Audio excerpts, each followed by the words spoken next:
बहुत बहुत शुक्रिया, थैंक यू सो मच। आप लोगों से बातचीत करने का एक मौका और एक सौभाग्य मेरा, और वो तमाम सारे लोग जो शो में शरीक हो रहे हैं उन सबका बहुत बहुत स्वागत है, थैंक यू सो मच। और वो जो हमारे मेहमान हैं यहाँ पे मौजूद, उनका भी बहुत बहुत स्वागत है। और ऊपर से इंद्र देवता जिन्होंने थोड़ी सी कृपा करी है और बारिश का लगता है, लेकिन ह्यूमिडिटी बहुत है, बहुत ज्यादा ह्यूमिडिटी है। 72, मैं देख रहा था सामने इनर सर्किल में इस वक्त जो ह्यूमिडिटी है वो 72 यानी बहुत ज्यादा है। सामने बोर्ड लगा वो मैं देख रहा था, टेम्परेचर 30 डिग्री सेंटीग्रेड है। लेकिन ठीक है, बातचीत का यही समय होता है, यही मुहूर्त होता है बातचीत के लिए। हम लोग रोज शाम को इसी तरह इकट्ठा होते हैं तो बातचीत का सिलसिला जोड़ेंगे। वो जो मेहमान हमारे साथ मौजूद हैं, मैं उनसे पहले आपका तारुफ करा देता हूं, परिचय करा देता हूं। आज तीसरा दिन था मॉनसून सेशन का, पार्लियामेंट का, वो भी शोरगुल में जो है वो बीत गया। अब वो पैसे का हिसाब, बहुत पुरानी जितनी मेरी उम्र है उस दिन से लगाइए हिसाब किताब था। रोज हर साल हर सेशन में वो हिसाब लगता है, यानी वो लाखों रुपए जो पर मिनट के हैं वो अभी आपको सामने रख देंगे वो लोग। लेकिन मेहमानों से मैं पहले आपका तारुफ करा देता हूं, फिर एक एक लोगों की बातचीत का सिलसिला जोड़ते हैं और रखते हैं। वो जो लोग आज आए हैं, दिख रहे हैं पहली बार शो में, मैं उनसे भी बातचीत करूंगा। अनिरुद्ध प्रताप जी बीजेपी का पक्ष रखेंगे, बहुत बहुत शुक्रिया, thank you so much. Prabhat Kumar ji Congress का पक्ष रखेंगे, बहुत बहुत शुक्रिया, thank you so much. Pawan Sharma ji आम आदमी पार्टी का पक्ष रखेंगे, बहुत बहुत शुक्रिया। संजय कुमार कुटेल साहब हम पार्टी से हैं और बिहार में जो सत्ता दल है उसमें वो शरीक हैं, एनडीए में, बहुत बहुत शुक्रिया। मोहम्मद फैज खान साहब बहुत बहुत शुक्रिया। राजनीतिक विश्लेषक राहुल लाल जी बहुत बहुत शुक्रिया। पत्रकार बहुत बहुत शुक्रिया, थैंक यू सो मच। हमारे साथ जानी मानी ज्योतिषी मौजूद हैं, बहुत बहुत शुक्रिया, थैंक यू सो मच। नीति थैंक यू सो मच, नीति थैंक यू सो मच, बहुत बहुत शुक्रिया। और हमारे साथ अमीश जी भी मौजूद हैं, बहुत बहुत शुक्रिया, थैंक यू सो मच। बातचीत के सिलसिले को जोड़ेंगे और सबसे पहले बात ये कि ये तय हो गया कि 28 जुलाई और 29 जुलाई को 16-16 घंटे सिंदूर पे और ऑपरेशन सिंदूर जो हुआ उस पर बातचीत होगी। तो जो विपक्ष कह रहा था कब, डेट बताओ, समय बताओ, घंटे बताओ, ये सारी बात हो रही। कहां से आना हुआ सर आपका? सिक्किम से। सिक्किम से, बहुत अच्छी बात। तो जो बार बार पूछ रहे थे वो कम से कम तय हो गया कि 16-16 घंटे 28 और 29 जुलाई को यह तय हो गया। मानसून का आज तीसरा दिन जो था वो भेंट चढ़ गया। स्पीकर साहब कहते रह गए कि जो सड़क है उसको सड़क रखिए, जो संसद है उसको संसद को रखिए, सड़क का जो है हिस्सा वो संसद में ना लाइए, जो माहौल है। लेकिन कौन, कहां, कैसे, ये तो तमाम सारी चर्चा है। चुनाव हो रही है, चुनाव का दौर है, उस पर भेंट चढ़ गया। लेकिन राहुल गांधी ने जो बात कही वो मैं आपके सामने रखना चाहता हूं। महाराष्ट्र में चोरी हुई, बात सिर्फ बिहार की नहीं है, महाराष्ट्र में चोरी हुई थी उनका कहना है। कर्नाटक में उन्हें अभी अभी पता चला है कुछ चोरी हुई है और उन्होंने कहा कि चोरी समय आने पर भी बताएंगे कि कर्नाटक में कैसे चोरी हुई है। उन्होंने कहा कि एससी, एसटी, ओबीसी और अल्पसंख्यक, कोई बचा है इसके अलावा? है ST, OBC, SC, ST, OBC, अल्पसंख्यक, इनके साथ बहुत ज्यादा नाइंसाफी हो रही है, वोट चोरी हो रहा है इनका। बाकी तो कोई रोक रहता ही नहीं है देश में, क्योंकि ये लोग हाशिए पे रहते हैं, किनारे रहते हैं एकदम, इसलिए इनका वोट जो है वो चोरी हो रहा है। ये बात राहुल गांधी कह रहे हैं, अखिलेश जी कह रहे हैं कि बीजेपी के पास एक ऐसी मशीन है जिससे बूथ पर ही आधार और वोटर कार्ड बन जाता है। ये कौन सी मशीन है? ये मशीन विपक्ष को भी दे दीजिए, वो ये कह रहे हैं। बहरहाल बीजेपी ने जिंदा लोगों को मारा है, अखिलेश जी कहते हैं। यूपी में वोट डिलीट किए थे। चुनाव आयोग अलबत्ता जो है वो अपने काम में लगा है। उसने कहा 52.30 लाख लोगों के नाम काटे जाएंगे, 90% से ज्यादा वो काम खत्म कर चुके हैं, अभी कुछ थोड़ा समय शेष है। 18 लाख लोग बिहार में मृत थे जिनका नाम उन्होंने लिस्ट से डिलीट कर दिया। 26 लाख लोग शिफ्ट हो गए। 7.5 लाख लोग जो थे दो जगह पे थे, जैसे इनका एक वोटर यहां भी है और बिहार में भी है, तो ऐसे 7.5 लाख लोग थे। 11,000 लोग जिनका कोई पता नहीं है, 11,000 से ज्यादा है। और 90.37 रिवीजन फॉर्म डिजिटाइजेशन हो गया, जो काम होना था। तो ये काम वहां हो गया। लेकिन ठीक है, हमारा भी दुकान खुली है, शटर खुला है, आप लोग आ रहे हैं, उधर बहस विपक्ष की भी चल रही है, सत्ता पक्ष भी जवाब दे रहा है, ये तमाम सारी चीजें हैं। लेकिन सत्ता पक्ष ने भी कुछ बातें कही हैं। उन्होंने कहा कि हम कल सवाल पूछना चाह रहे थे और सवाल बहुत महत्वपूर्ण था। आप कह रहे ना SC, ST, OBC, 20 सवाल थे कल, जिसमें से 20 सवाल पूछे जाने थे, जिसमें से 11 सवाल गरीब और यही किसान के थे, नहीं पूछे जा सके। तो अब यह सवाल नहीं समझ में आता कि विपक्ष कौन सी गरीब की बात करता है, कौन सी SC, ST, OBC की बात करता है।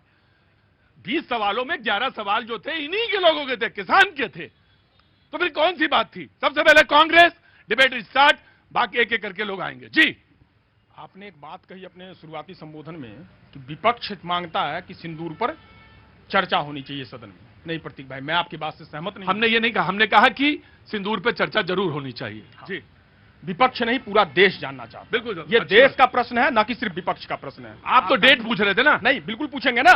तो वहां बैठ करके क्या करेंगे? पकौड़े तलेंगे? पूछेंगे ना। अब तो खत्म हो गया ना मामला, अब तो खत्म हो गया ना। और भी चीजें हुई है ना बीच में। हाँ। घटनाक्रम और भी हुआ है। हाँ।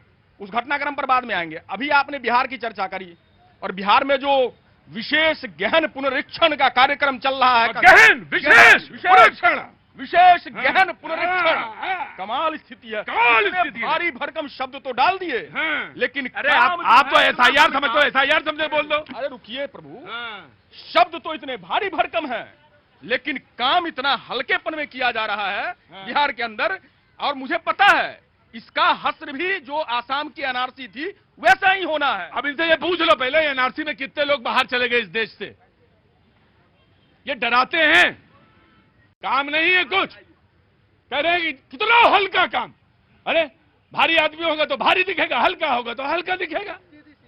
हाँ जी, क्या काम करते हो बेटा? मैं सॉफ्टवेयर इंजीनियर हूँ। सॉफ्टवेयर इंजीनियर हो? कहाँ पे? नोएडा सेक्टर 3। बहुत अच्छी बात है। कहाँ के रहने वाले हो? अलीगढ़ यूपी। मैं समझ गया था अलीगढ़ के हो। कहाँ से आना हुआ? दिल्ली से? मैं दिल्ली से आई हूँ। क्या नाम है? मेरा नाम अरुण है। मेरे हस्बैंड आर्मी में थे।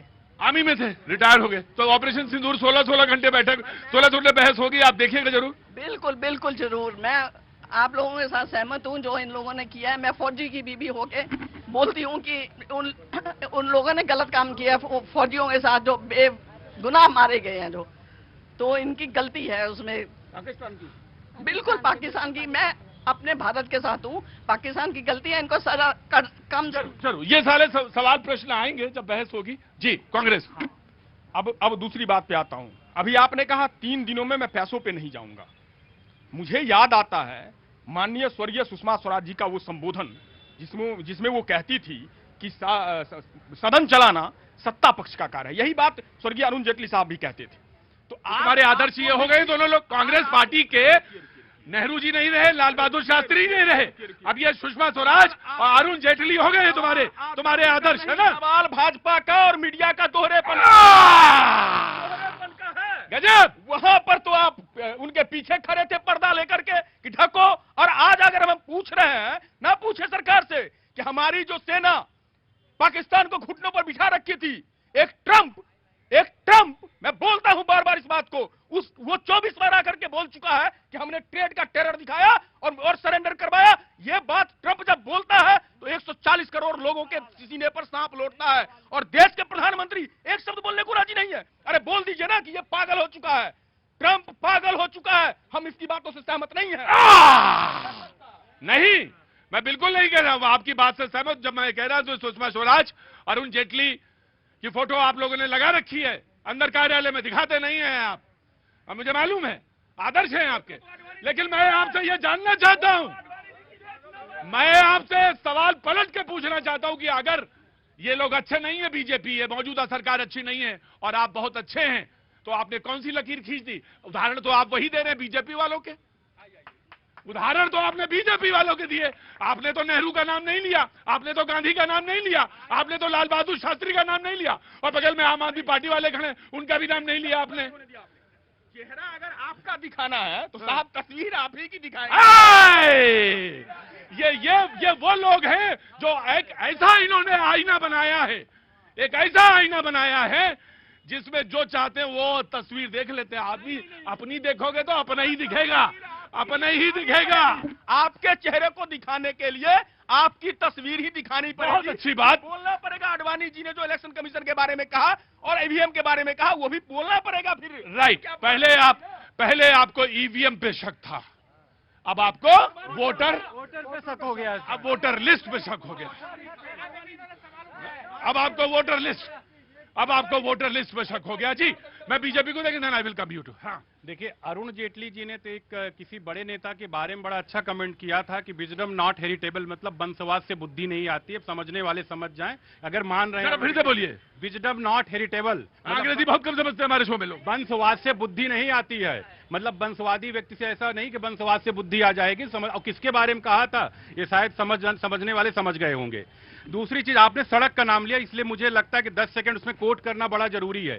इनके अलायंस पार्टनर है डीएमके के और तमिलनाडु में डीएमके के। उन्होंने जानते हो क्या किया? आज एक रोड का नाम बदल दिया, उसका नाम एजरा जो वहां का क्या कहते हैं, एक बिशप था जो हिंदुओं को गाली देता था। वो कहता था हिंदुओं को इतना मारो जब तक खून न निकल जाए, जब तक ईसाई बन न जाए। उसके नाम पे एजरा सरगुमन नाम है, उसके नाम पे इन्होंने कर दिया, लेकिन इनके मुंह से चू नहीं निकलेगा। भैया ओबीसी एससी एसटी सब हिंदू हैं, लेकिन आपको चू नहीं निकलेगा। क्यों? इनके दूसरे पार्टनर हैं, वो अपने को मुल्ला बनाने के लिए इतना साबित करने के लिए बैठे हैं कि मस्जिद के अंदर जाके पॉलिटिकल बैठक कर बैठे हैं। तो जाहिर सी बात है कि वो वोट मांग रहे हैं मस्जिद के अंदर बैठ के।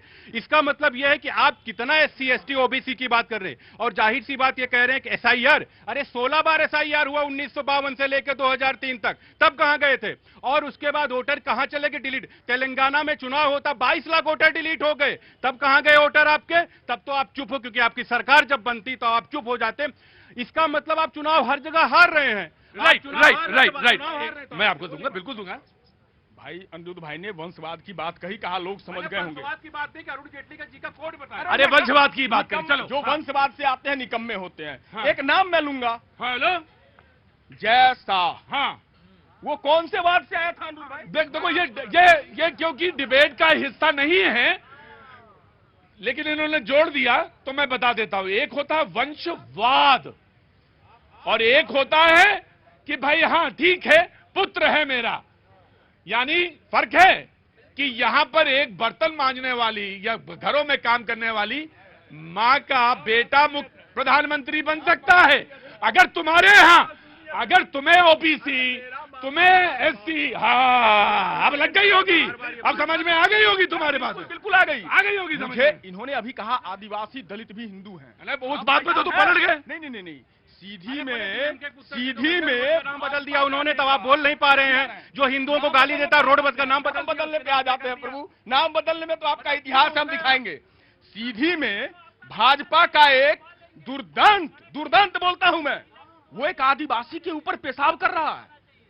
ये मानसिकता है भाजपा वालों की, भारतीय जनता पार्टी की। और ये बात करते हैं, हम आवाज ना उठाए उस युवक के लिए जिसके ऊपर भारतीय जनता पार्टी का एक आवारा व्यक्ति पेशाब करता हुआ पाया गया। हम आवाज ना उठाए। सड़क की बात करोगे तो फिर मैं लेकर के मध्य प्रदेश चला जाऊंगा, फिर सड़क पर भटकोगे। याद रखना अनिरुद्ध भाई। राइट, मैं देता हूं, लीजिए देता हूं जी।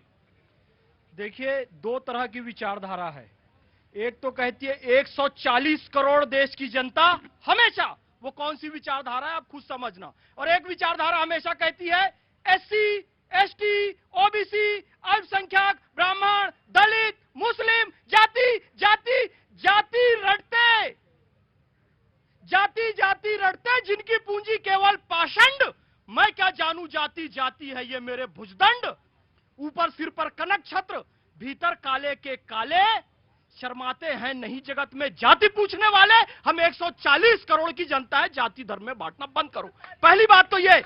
और दूसरी बात ये, वो खतरनाक पाकिस्तान की विचारधारा जो कहती है सेना अलग और सरकार अलग, कि कभी परवेज मुशर्रफ आ जाए, कभी जियाउल हक आ जाए, कभी अयूब खान आ जाए, कभी याया खान आ जाए। मैं पुनः संवैधानिक रूप से बताता हूं, देश की तीनों सेनाओं का प्रधान सेनापति राष्ट्रपति होता है, जिसकी वास्तविक शक्ति का संचालन कार्यपालिका होता है, और जिस कार्यपालिका का प्रमुख प्रधानमंत्री होता है। तो सेना और प्रधानमंत्री दो इकाई नहीं, एक इकाई है भारतीय लोकतंत्र के अनुसार। और ट्रंप 12 बार कह चुका, 15 बार कह चुका, 20 बार, 25 बार कह चुका, विश्व का सबसे बड़ा देश, शक्तिशाली, उसके प्रधानमंत्री को कोई सीरियसली ले रहे। 25-25 बार कहना पड़ रहा है, ये लोग खुद। राइट, मैं आ रहा, मैं जी जनाब। देखिए, मैं तो लग रहा है कि बिहार में इलेक्शन कमीशन के मामले को लेके जो उन्होंने हलफनामा दायर किया है, तो हमें तो चमत्कार वाली स्थिति नजर आ रही है। अरे बिहार की आबादी है 12 करोड़ से, 12 करोड़ बिहार की आबादी है। वो कह रहे हैं कि आवास प्रमाण पत्र जो है कि 14 करोड़ निर्गत किए जा चुके हैं। तो आबादी से ज्यादा आवास प्रमाण पत्र कैसे निर्गत हो गए हैं बिहार में? तो उनके हलफनामा जो 789 पेज का हलफनामा है, वो आश्चर्य का पिटारा मुझे नजर आ रहा है। वो कह रहे हैं जाति प्रमाण पत्र, बिहार में 7 करोड़ 90 लाख खुद इलेक्शन कमीशन के आंकड़े की मतदाता है, टोटल अगर जोड़ दिए जाए मतदाता, और वो कह रहे हैं जाति प्रमाण पत्र उपलब्ध है 8 करोड़ 72 लाख। अगर ये इतने भारी मात्रा में उपलब्ध है तो फिर डिमांड क्यों हो रही थी आधार को? पिछले 10 जुलाई के सुप्रीम कोर्ट के सुनवाई में आधार कार्ड की अनिवार्यता आवश्यक है। लेकिन एक चीज के लिए मैं माननीय जो निर्वाचन आयोग है उनको बधाई भी दूंगा सर। उसमें एक बड़ी अच्छी चीज भी हमें दिखी कि बहुत दिनों से बड़ा शोरगुल मच रहा था कि बिहार में बड़े घुसपैठिए घुसे आए हुए थे, और हमें भी चिंता हो रही थी कि बिहार में घुसपैठिए कैसे आ गए। भाई 20 साल से नीतीश कुमार जी मुख्यमंत्री हैं, 11 साल से माननीय प्रधानमंत्री, देश के प्रधानमंत्री, घुसपैठिए कैसे आ गए? इलेक्शन कमीशन ने इतने विस्तार से अभी आपने आंकड़े बताए, 97% काम इलेक्शन कमीशन का कहना है पूरा हो गया है फर्स्ट पेज का इस समय तक में, और उसमें उन्हें एक भी घुसपैठिया नहीं मिला है। तो जो लोग घुसपैठिया खोज रहे थे और घुसपैठियों को खोजने के लिए SIR का समर्थन कर रहे थे, वो लोग क्या आप चुनाव आयोग की आलोचना करेंगे? ये भारतीय जनता पार्टी के लोगों से मेरा सीधा सवाल है। राइट नीति सर, सबसे पहले तो मैं कांग्रेस के प्रवक्ता का जवाब देना चाहूंगा। जी बिल्कुल बिल्कुल, आप फ्री हैं। बोलते हैं कि मोदी जी बोलते कि उन्हीं ट्रम्प पागल हो गया है, तो ये भाषा का शिष्टाचार मैं कांग्रेस की अपेक्षा रख सकती हूँ। जो बोलते हैं कि चौकीदार चोर है, जो बोलते हैं कि चाय वाला चोर है, जो बोलते हैं कि देश के संवैधानिक पदों पे बैठने वाले उनके लिए अपशब्दों का इस्तेमाल करते हैं, तो मैं आप ही से अपेक्षा करती हूँ। इसलिए बोल रहे थे, विजडम जो है वो हेरिडिटी से आती ही आती है, और कहीं ना कहीं वो आप दिखा रहे हैं। दूसरी बात SIR के ऊपर, SIR का 97.23% फॉर्म्स भर चुके हैं। अभी लिस्ट आने दीजिए, उसमें घुसपैठियों की भी लिस्ट आ जाएगी। समस्या क्या है प्रतीक जी? बात करने दीजिए। शिष्टाचार, देखिए शिष्टाचार थोड़ा ऑडियो बढ़ाएंगे। शिष्टाचार यही कांग्रेस की जीन्स में नहीं है सर, DNA में नहीं है। नहीं आप वहां तक नहीं जाएंगे, वहां तक नहीं जाएंगे। SIR आने के बाद पेट में दर्द किसको हो रहा है?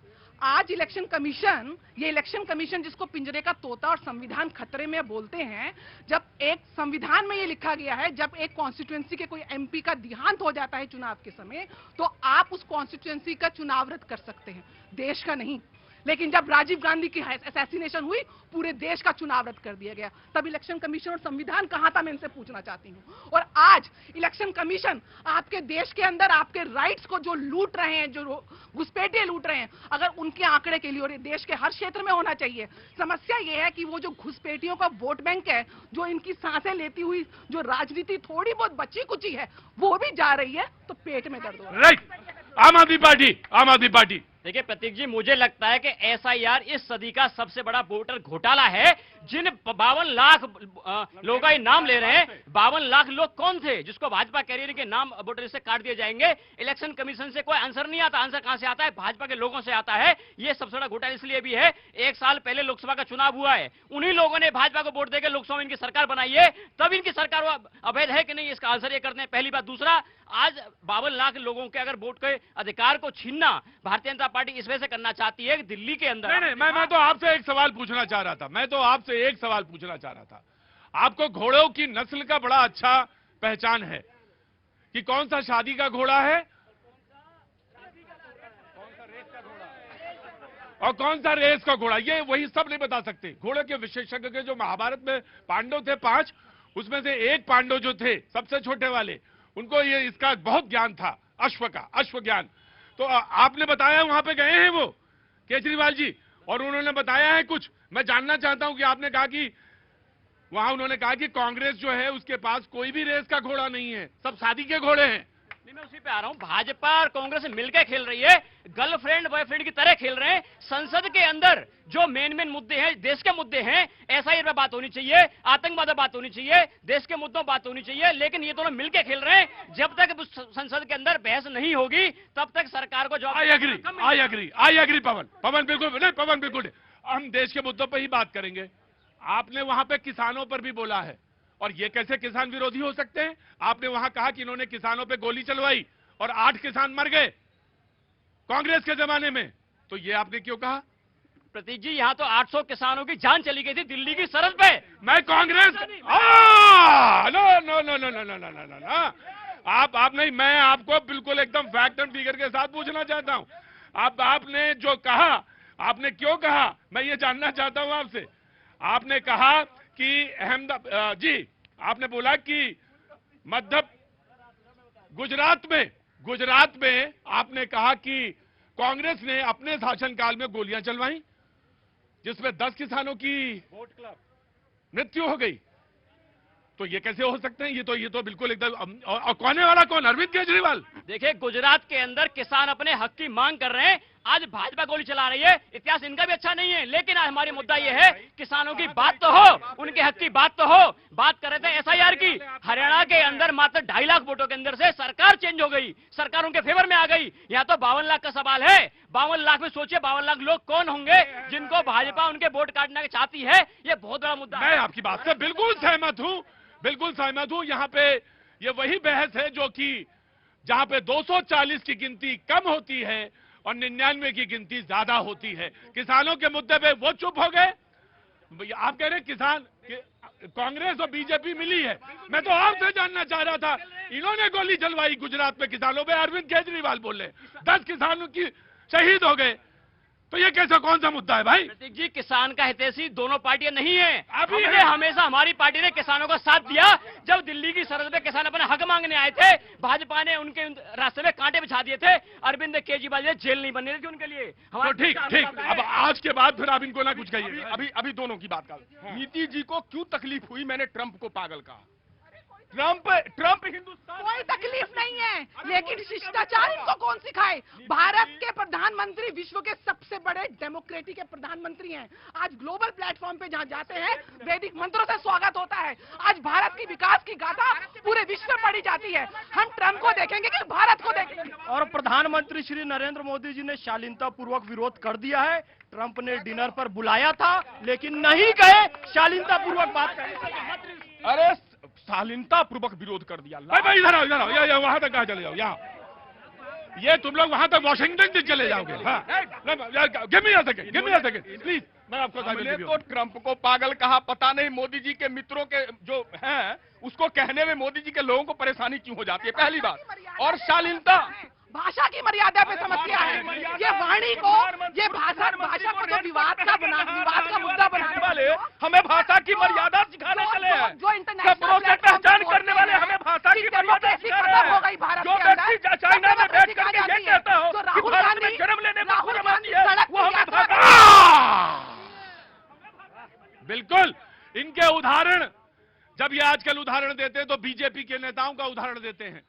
कांग्रेस के लोग जब ये बात रखते हैं तो ये वही बात रखते हैं कि अरे हमको मर्यादा सिखाओगे, हमको भाषा एक मिनट रुकिए, हमको भाषा सिखाओगे, हमको तो भाषा सिखा ही नहीं सकते। तो करेंगे प्रतीक भैया, मोदी जी ने चाइना में गलबहियां करते हुए शी जिनपिंग के साथ कहा, और ये बात पूरे राजीव गांधी फाउंडेशन ने जो साइन किया एग्रीमेंट।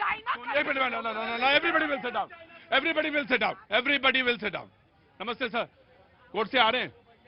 कहाँ से? हाई कोर्ट से, सुप्रीम कोर्ट से आ रहे हैं। क्या नाम हो गया सर आपका? हाँ, ए के कुलकर्णी साहब। कहाँ से हैं आप? पुणे से आए थे। कोई लगा होगा, मैटर लगा होगा आज? हाँ जी, मैं आया जी। पहले चाइना की बात कर रहे थे, तो जब एमओयू साइन कर रहे थे कम्युनिस्ट पार्टी के साथ और बेनजीर भुट्टो के पूरे परिवार के साथ, वो क्या था? चाइना को जब जमीन दी तो वो क्या था? मोदी सरेंडर कर गए, बहुत अच्छा लग रहा है। 93,000 सैनिक आपने सरेंडर करे, अपने चौवन नहीं ले पाए, तब किसने सरेंडर किया? आपने देश को सरेंडर कर दिया।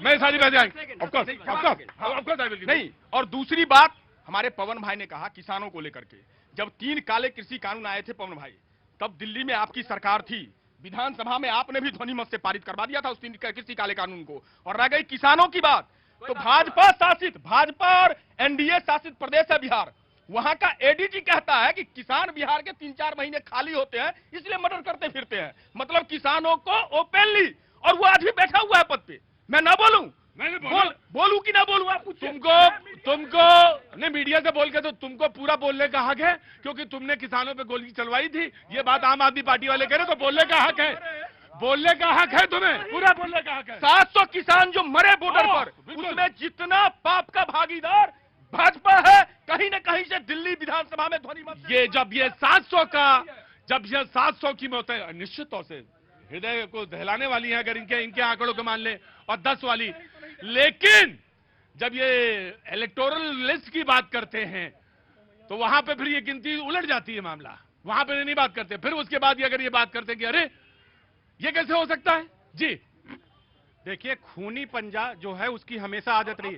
बोट क्लब में क्या हुआ था, यही बोट क्लब में स्टेट स्पॉन्सर्ड आपने गोली चलवाई थी। गुजरात में आपने क्या किया था, स्टेट स्पॉन्सर्ड मतलब आपका फोर्स गोली चलाई थी आपने, इसी दिल्ली में सिखों का नरसंहार किया। तो जाहिर सी बात है जो खूनी पंजा या तो घोटाले में जाके फंस जाता है या लोगों की हत्या में। मतलब कि आप देखिए, चाहे कश्मीर से लेकर कन्याकुमारी तक और कच्छ से लेकर कोहिमा तक, कहीं न कहीं आसाम की घटनाओं, हर जगह आपका जो ये खूनी पंजाब नजर आता है। आपको नजर से नहीं आता, जब तेलंगाना में 23 लाख का वोट कटता है, लोगों को वोट कटता है, तब आपको समझ में नहीं आता है। अभी हमने पूछा डीएमके के, उसमें बिशप के नाम पे क्यों हो गया इधर, सरगुमन के नाम पे रोड, क्योंकि उसने कहा था कि हिंदुओं को तब तक मारो जब तक वो ईसाई न बन जाए। ये चुप रहेंगे, ये चुप बैठेंगे, एक शब्द नहीं बोलेंगे। ऑपरेशन सिंदूर में हमारी सेना ने, भारत की सेना ने पाकिस्तान की गर्दन पकड़ ली थी, उनको घुटनों पर ला दिया था। तो मैं जानना चाहता हूं कि हमारे देश ने, प्रधानमंत्री मोदी जी ने सीज फायर का ऐलान क्यों कर दिया। 47 से लेकर आज तक हमारे देश ने किसी बिचौलिया की बात नहीं सुनी, लेकिन बिचौलिया बाहर से क्यों आ जाता है, ट्वीट करके सीज फायर क्यों कर देता है। हमारे देश की अस्मिता में सवाल खड़े करने वाला भारतीय जनता पार्टी के लोग जवाब दें, सीज फायर क्यों किया गया। पहली बात। अब पहली बात का जवाब दो। पंजाब के अंदर इनसे पूछिए, सरकार इनका, अरे एक पंजाब के अंदर सरकार है, एक मिनट, एक चुप रहिए, आपकी पोल खोलता हूं। पंजाब के अंदर सरकार है, जैसे कोई बॉर्डर पे आतंकवाद, कोई भी व्यक्ति पकड़ा जाता है, इनकी पुलिस फोर्स छोड़ देती है, क्योंकि वहां से फोन आता है केजरी चच्चा का, भैया छोड़ दो क्योंकि हमारे रिश्तेदार हैं। वहां पे बॉर्डर सिक्योरिटी फोर्स पकड़ती जैसे किसी व्यक्ति को और अंदर लेके आती, क्योंकि लॉ एंड ऑर्डर का मैटर किसका होता है, पंजाब सरकार को होता है। इधर से पंजाब सरकार छुड़वाती है, उधर से पश्चिम बंगाल सरकार छुड़वाती है। मिले तो ये लोग रहते हैं, मुखबरी तो ये लोग करते हैं, गद्दारी तो ये लोग कर रहे हैं देश के साथ, सेना के साथ। पूछिएगा कि पंजाब सरकार के पास क्या अधिकार है सीज फायर कराने का। पहली बात, इनको बीएसएफ के ऊपर उंगली उठा रहे हैं, ये देश की सेना के ऊपर उंगली उठा रहे हैं कि देश की सेना किसी को पकड़ती है। आइए सामने आइए प्रभु जी, एक ही काज चलता है, दूसरा नहीं चलता है। सीज फायर का, शांति रखिए। गद्दारी तब नहीं थी जब आप सर्जिकल स्ट्राइक के सबूत मांग रहे थे, तब सेना की गद्दारी नहीं थी। सीज फायर प्रधानमंत्री मोदी जी, हमारे रक्षा मंत्री, हमारे फॉरेन मिनिस्ट्री, उन्होंने बोला है किसी की मीडिएशन के नहीं हुआ, या हमारा DGM. Right, I am taking your point. No, हम पार्टी अभी एक बार भी बोलने नहीं दिया। कैसे लोकतांत्रिक संविधान खतरे में डालते हैं आप। जी, सबसे पहले तो मैं देश को शिवरात्रि की शुभकामनाएं देता हूं। और दूसरी बात यह है, जो मेरे भाई कांग्रेस के बोल रहे थे कि किसी ने पेशाब कर दिया था, मैं कहता हूं लालू जी का बेटा तेज प्रताप अपने कार्यकर्ताओं के ऊपर पेशाब करता था। आज एक मैं वीडियो देख रहा था, उसमें मुझे पता चला, तो लालू जी हंसते थे। दूसरी बात यह है, आरजेडी हो या कांग्रेस हो, ये मुसलमान की बात करते हैं। आज मुसलमान वहाँ 19% है बिहार के अंदर, और यादव 14%। 50% टिकट आप मुसलमान को दे दो अगर आप इतने हितैषी हैं उसके। दूसरा, आपका 90 से लेकर 2000 के बीच का जो जंगल राज रहा है, जो कोर्ट ने भी बोला है, उसमें AK-47 वहां पे मिली है, उसका जवाब दो आप। और जो आज नीतीश कुमार ने 20 साल राज करा है, उसने गांव तक रोड पहुंचाए हैं, गांव तक बिजली पहुंचाई है, गांव तक शिक्षा पहुंचाई है, हाईवे बनाए हैं। तो जब ये लोग ये कहते हैं ना कि जी हम लोगों ने ये कर दिया, ये सुनो, बात सुन लीजिए आपकी, मैंने पूरी सुन ली है। कांग्रेस झूठ फैलाती है कि हम संविधान बचा रहे हैं। कहां गया संविधान? यहीं पे संविधान है। ये झूठ का पुलंदा है, झूठ बोलते हैं, लोगों को भ्रमित करते हैं, सदन चलने नहीं देते ये लोग, और बाहर आके कहते हैं कि सदन में बोलना है। जी हाँ जी, आप हम पार्टी के प्रवक्ता हैं? हाँ जी, हमें बताया ना, सुन नहीं पाए। रुक तो जाइए, सुन नहीं पाए, रुक तो जाइए।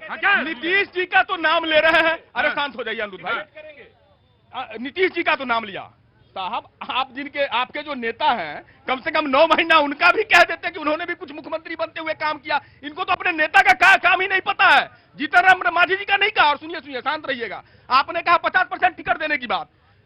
जीतन राम मांझी सेंट्रल में मंत्री, उनके सुपुत्र संतोष मांझी। बेकार वाली बातें ना करो, बेकार वाली बातें मत करो, बेकार वाली बातें मत करो। मैं आपने 50, आप तो खुटेल साहब, आप तो 50% की बात कर रहे हैं। मैं तो इनसे कह रहा हूं 4 सीटें, 4 सीटें, एक किशनगंज, एक अररिया, एक कटिहार। ये तो कहते ना कि हम तो सेक्युलर हैं। आप दे दीजिए सीटें, आप दे दीजिए। जीतन मांझी जी 9 महीना मुख्यमंत्री बिहार रहे, इनको बोलना चाहिए कि उन्होंने भी कोई काम किया, या 9 महीना ऐसे ही थे नीतीश बाबू के आश्रय पे। मैं और कांग्रेस में प्रवक्ता से बोलता हूं। ग्रुप, ये कौन है भाई? परिवार से निकलिए। अरे आप तो दमाद के बारे में बोला ना करिए। आप तो दामाद पे बोला ही ना करिए। राहुल गांधी जी अपने जीजा जी को बचाने के लिए चल पड़े। जीजा जी की जमीन, जीजा जी का ये सारी पार्टी किस सेल में है? कांग्रेस पार्टी में किस सेल में? अरे तो फिर राहुल गांधी को बोलना क्यों पड़ा? राहुल गांधी को बोले एक परिवार के नाते क्यों नहीं बोलेंगे? बिल्कुल बोलना चाहिए। हाँ कमाल की स्थिति। हाँ तो बिल्कुल कमाल, बिल्कुल सोचता हूँ। मतलब आप पारिवारिक हो ही नहीं सकते आप। हाँ। आप जिनके साथ खड़े हो पारिवारिक हो ही आइए, समझ ही नहीं आती। आइए इधर आइए। हाँ मुझे मालूम है, देश पहले, जब देश की बात होती है तो परिवार की बात नहीं, यहाँ पर देश की बात हो रही है। यहाँ पर अभी कांग्रेस ने भी बहुत बड़ी बड़ी बातें कर ली और आम आदमी पार्टी ने भी बहुत बड़ी बड़ी बातें कर ली। अब मैं थोड़ा एक कांग्रेस से एक छोटा सा सवाल उनसे पूछना चाहूंगा कि अगर आपके जो बड़े पेड़ थे, जिन्होंने कहा था अगर गिरोगे तो आसपास की जमीन जरूर हिलेगी, ठीक है, क्या आपको पता है दिल्ली में एक है पंजाबी विधवा कॉलोनी, ये किसने बनवाई है?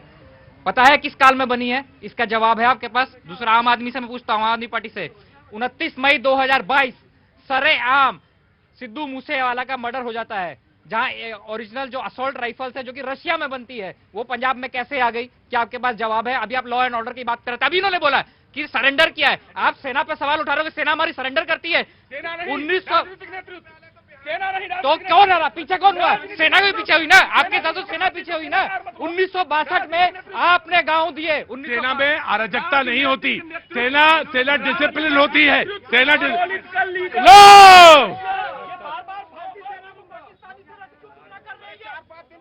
2 सवाल आपसे, 2 सवाल पूछे, 2 सवाल पूछे। पहला सवाल जवाब है? हमने कई मंचों से, मेरे भाई, कई मंचों से तुम बोलो। अरे हमारे नेता ने, आदरणीय राहुल गांधी जी ने कई मंचों से इस बात को लेकर माफी मांगी, पंजाब ने माफ भी किया। और दूसरा असॉल्ट राइफल, अरे रुक जाओ, जो सजा हुई है वो तो भाजपा ने दिलवाई, आप क्यों नहीं दिलवा पाए? क्यों नहीं दिलवा पाए? कर दिया, वो सरदार खड़ा हुआ मेरा भाई, वो माफ करने तैयार नहीं है, और ये कह रहे माफ कर दिया।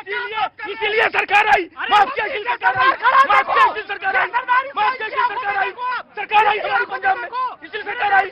और दूसरी बात, असॉल्ट राइफल देश का लॉ एंड ऑर्डर गृह मंत्री के अंदर में है। गृह मंत्री देश का क्या कर रहा है? असॉल्ट राइफल पंजाब में घूम रहा है। देश का गृह मंत्री क्या कर रहा है जब असॉल्ट राइफल पंजाब में? मैं इनको जरा बता दूं कि आर्मी का क्यों पंजाब में मिलेगा तो क्यों जवाब दे? गृह मंत्री कोई जिम्मेदारी नहीं है, मतलब वोटर ऐसे ही क्रॉस कर जाएगा। कमाल की स्थिति है। सारे लोग चुप रहेंगे एक मिनट। या तो डिबेट में पढ़ के आया करिए, और या तो एकदम अनर्गल ना बोला करिए। लॉ एंड ऑर्डर जो है, पीछे कर दे, तुम जहां ले जाना चाहो, पेड़ पे बैठा दूंगा इन सबको। चलो पीछे इधर आओ। लॉ एंड ऑर्डर जो होता है वो राज्य का संबंध होता है, राज्य के नेतृत्व में आता है, राज्य के नेतृत्व में। असॉल्ट राइफल रूस से बोला है, तो पगला गए हो क्या एकदम पूरे? तो पगला गए हो क्या? मालूम ही नहीं। अरे रशिया का वहां से स्मगल होके आया तो जहां पकड़ा गया।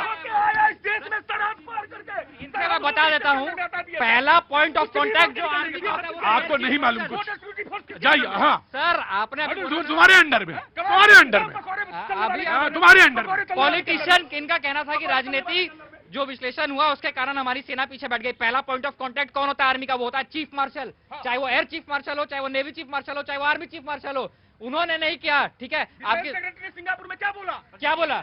पूछे पूरा बात मैं उससे पूछूंगा। आवाज उठाए तो हमने सेना पर आवाज उठा दी।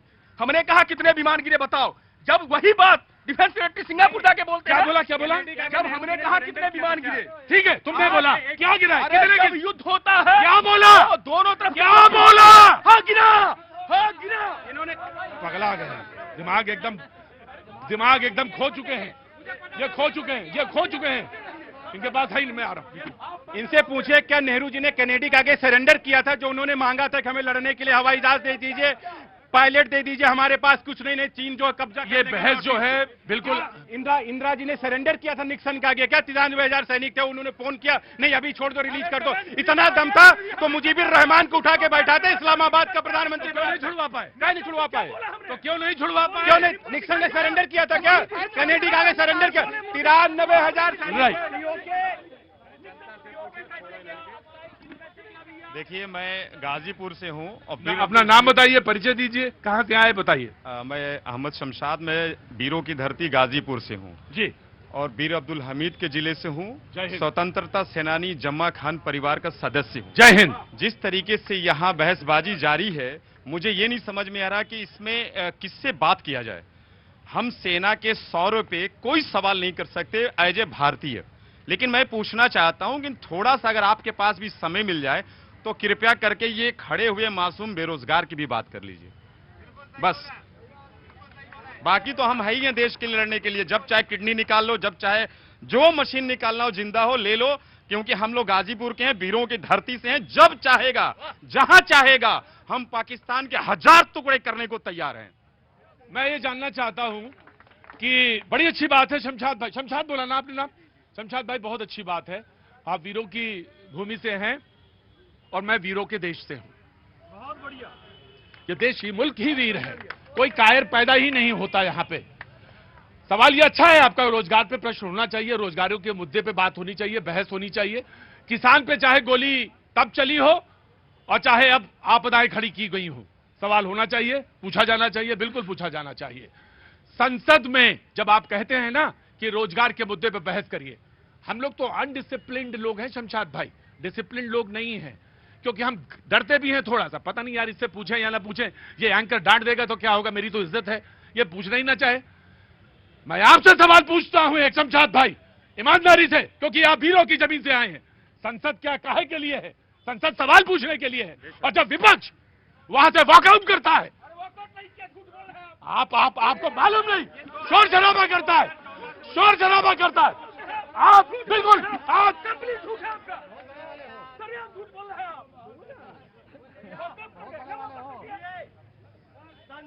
एक मिनट, जब संसद, आप चलिए वॉकआउट मैंने वापस लिया, जब आप शोर शराबा करते हैं संसद के अंदर, तो हमारा करोड़ों रुपया आप वेस्ट करते हैं इस रोजगार का जो हमने टैक्स दिया, किसने आपको दी? ये आपको कोई रोजगार पे पूछने का कोई हक ही नहीं बनता।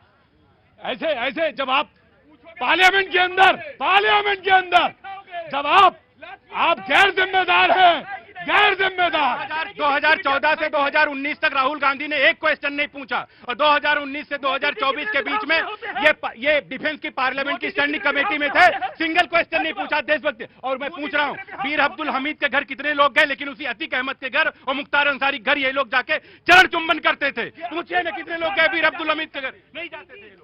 शमशाद ही जवाब देंगे इसका। क्या सवाल वीर अब्दुल हमीद के तुलना में मुख्तार अंसारी से ये सवाल ही बेईमानी है। मैं इस प्रवक्ता भाई से पूछना चाहता हूं, क्या सवाल अपराधी और शहीद के बराबरी की होगी? हो ही नहीं सकती। क्या सवाल भाई साहब जो पूछ रहे हैं, क्या ग्रेजुएट पढ़े लिखे नहीं है? बिल्कुल। अपराधी को अपराधी कह रहा हूं, जंके की चोट पे कह रहा हूं, जो अपराधी हो उसको चौड़ा करके गोली मारिए, कोई उसके साथ नहीं है।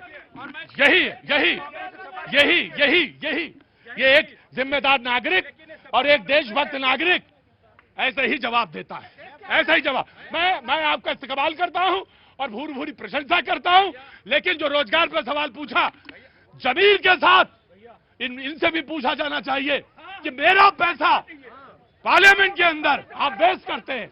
वो तमाम सारे नन्हे मुन्ने, उनके मम्मी पापा और वो तमाम सारे लोग जो नए अभी शो में जुड़ रहे हैं, उन सबका बहुत बहुत शुक्रिया, थैंक यू सो मच। मुझे मालूम है बेहद उमस, बेहद गर्मी, उस सबके बीच में आपको खड़े होना और बातचीत के लिए जुड़ना, ये आपका स्नेह और आपका ये इम्तहान भी होता है। मैं यकीनन, कहाँ से आना हुआ भैया? दिल्ली से। अब मैं कल से मैं भी रुमाल लेके आया करूंगा, पूछने बहुत जरूरी है यार, बहुत ज्यादा। मंजरी, जी हाँ मंजरी आई हैं, ब्रेक के बाद जुड़े, बहुत बहुत शुक्रिया, thank you so much. Mumbai में रहती हैं, बहुत बहुत शुक्रिया, थैंक यू सो मच। बातचीत के सिलसिले को एक बार फिर से जोड़ेंगे आज तीसरा दिन मॉनसून सेशन का पार्लियामेंट का, और वो फिर शोरगुल में खत्म हो गया। वो तमाम सारी बातें जो ब्रेक से पहले हो रही थी, उसमें यहां बात ऑपरेशन सिंदूर के डेट को लेकर थी, वो फिक्स कर दी सरकार ने। 16-16 घंटे बहस दोनों हाउसेस में, अपर हाउस लोअर हाउस में, दोनों में होगी, ये भी तय हो गया। अब बातचीत आई एसआईआर को लेके, और उसमें यहीं पे बहस में हुआ कि लगभग 94% या 97% कार्य जो है वो वोटर लिस्ट का जो था वो पूरा हो गया है। लगभग डिजिटाइजेशन जो था वो पूरा हो गया, लेकिन हल्ला मचा हुआ है। यहां से संसद से लेकर पटना तक लोग काले, सांसद जो है विपक्ष के और विपक्ष के जो नेता हैं वहां पर काले कपड़े पहन के मौजूद हैं। आम आदमी पार्टी बोलना चाह रही है, पक्ष रखना चाह रही है। जी देखिए प्रतीक जी, इन्होंने कहा कि 52 लाख लोगों के इसलिए नाम काटे जा रहे हैं कि लोग अवैध हैं, ऐसा कुछ नहीं, ऐसा नहीं कहा, नहीं, नहीं, ऐसा नहीं कहा।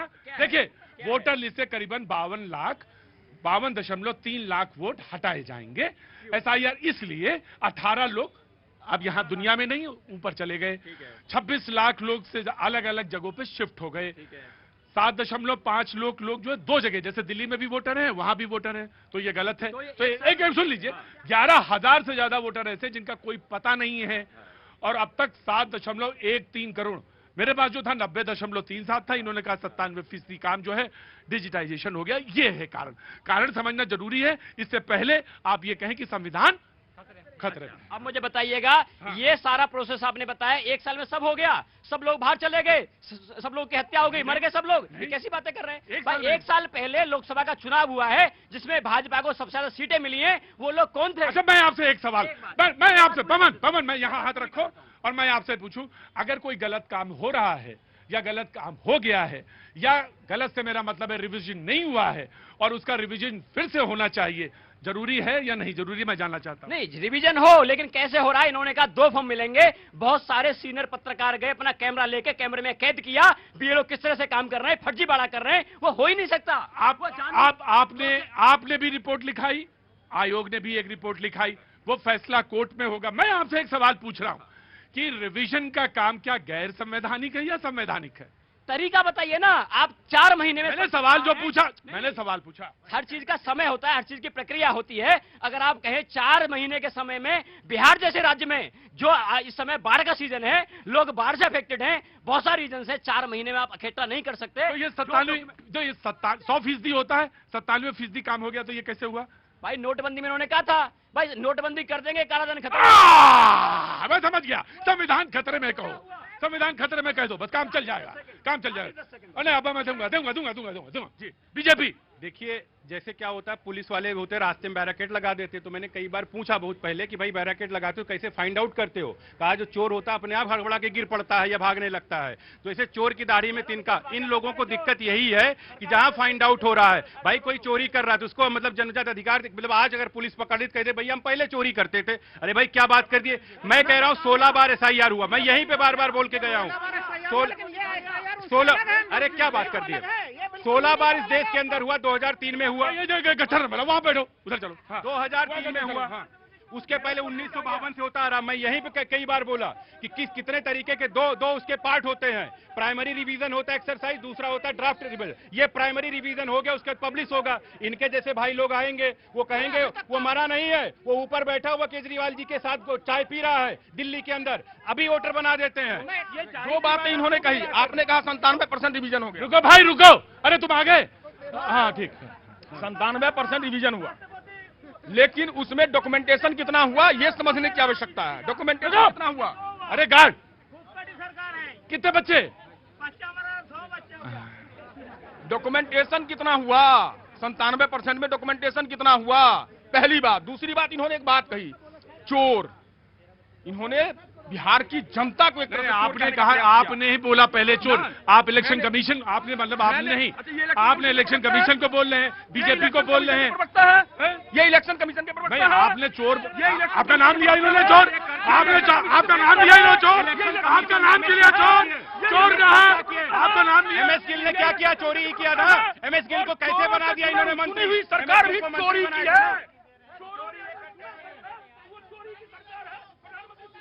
आपने कहा कि चोर कैसे कहा? आपने कहा कि भाई आप बहस मत करिए मुझसे।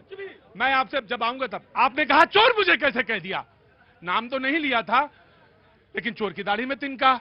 लेकिन अब सवाल यह भी है, आप सवाल जब आप कहते हैं कि कर्नाटक का इलेक्शन चोरी हो गया, जब आप कहते हैं हरियाणा का इलेक्शन चोरी हो गया, तो आप संवैधानिक आप रुकिए मंजरी।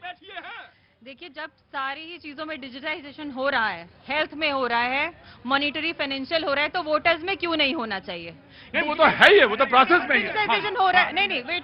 दूसरी बात की जो ये बोल रहे हैं कि डेटा लोग भाग गए, लोग आगे, कितनी घुसपैठ हो रही है उसकी कोई जिम्मेदारी लेगा या नहीं लेगा? अगर घुसपैठ हो रही तो उस पर रोक लगनी चाहिए ना, अनऑथोराइज वोटर हटने चाहिए ना, उसमें दिक्कत कहाँ पे है? गृह मंत्री कहाँ बैठे हैं मैडम? मुझे लगता है अगर कुछ चोरी हुआ है ममता बनर्जी के माध्यम से आ रहा है। ना मैं डिबेट बंद कर दूंगा, आप बैठिए इधर सारे लोग। हाँ जी इधर आओ, यहाँ पे आओ जी। बीजेपी राइट, मैं दे दूंगा आपको आम आदमी पार्टी को। 1500 किलोमीटर बॉर्डर लाइन किसका है? ममता बनर्जी सरकार के पास में है। जब जब उनसे मांगा जाता है कि लैंड दीजिए, फेंसिंग करानी है, तब तक भाग के चली जाती है कि नहीं लैंड है। और जैसे बीएसएफ पकड़ता है तो वहां की बंगाल पुलिस छोड़ देती है। लेकिन मैं ये यहाँ से वादा करता हूँ, पश्चिम बंगाल में कमल खिलेगा, भाजपा की सरकार आएगी, एक एक घुसपैठी बाहर आएंगे। पूरे देश का बॉर्डर लाइन किसके अंदर में है? पूरे देश का बॉर्डर लाइन अनुज भाई किसके अंदर में है? देश के गृह मंत्री कौन है? वो जिम्मेदार नहीं होंगे? पहलगाम हो जाएगा, जिम्मेदार कोई नहीं होगा। वो ऐसे वो कह रहे हैं इलेक्शन सुनो तो मेरी बात, इलेक्शन कमीशन ये अरे बहस अरे अल्लाह भाई आप एक मिनट, बिल्कुल आपने कहा कि जिम्मेदार होना चाहिए, अकाउंटेबिलिटी होनी चाहिए जनाबे शमशाद, अकाउंटेबिलिटी है सबकी है, लेकिन वही वो कह रहा है सुनना नहीं, कौवा कान ले गया, कान चेक करो नहीं। अब आप अच्छा नहीं बोलेंगे, मुझे बोलने दिए। कौवा कान ले गया तो कान नहीं चेक करना है, कौवा देख रहे कहां गया। वो यही कह रहे हैं कि राशन कार्ड और जो आपका आधार कार्ड है वो दोनों बनवाए जा सकते हैं, वो कंफ्यूजन की स्थिति पैदा करते हैं। सुप्रीम कोर्ट ने कहा कि उनको कंसीडर करिए, इस पर बहस होनी है। यही कांग्रेस के स्पोक्सपर्सन आदरणीय शशि थरूर जी और सुरजेवाला जी ने संसद के पटल से कहा था कि आधार कार्ड आपका आइडेंटिटी कार्ड है, आपका रेजिडेंशियल प्रूफ नहीं है, तो फिर वोटर क्या लाया था? सुप्रीम कोर्ट का ऑर्डर नहीं मानेंगे आप? जब हम आधार लेके आए थे, मोदी जी ने क्या कहा था? मोदी जी ने क्या कहा था? मैं आज भी कहता हूँ इलेक्शन कमीशन नागरिकता का। इधर आओ, आम आदमी पार्टी यहाँ सारे लोग बैठो, पहले मेरे साथ आ जाओ, सारे लोग बैठ जाओगे, आ जाओ, अब तो बैठोगे ना? नहीं पहले बैठो मेरे साथ,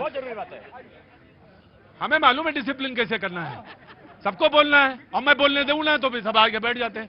तुम तैयार हो जाओ, प्रोग्राम खत्म होने का टाइम हो गया जी, खड़े होइए। आप नहीं, ये खड़े होइए। हाँ। पॉलिटिकल साइंस के सारे छात्रों से बहुत बड़ी गलती हो गई है। उन्होंने अपनी किताबों में ये लिखा, ये पढ़ा कि देश के अंदर किसी को डिपोर्ट करने की जिम्मेदारी, किसी घुसपैठियों को रोकने की जिम्मेदारी गृह मंत्रालय की आती है, ये नियम कानून में लिखा हुआ है। लेकिन भाजपा ये कह रही है कि इलेक्शन कमीशन की जिम्मेदारी है, इलेक्शन कमीशन जाकर चेक करेगा घुसपैठी है कि नहीं है। नहीं वोटर आईडी कार्ड चेक करता है, दर्द क्यों हो रहा है आपको?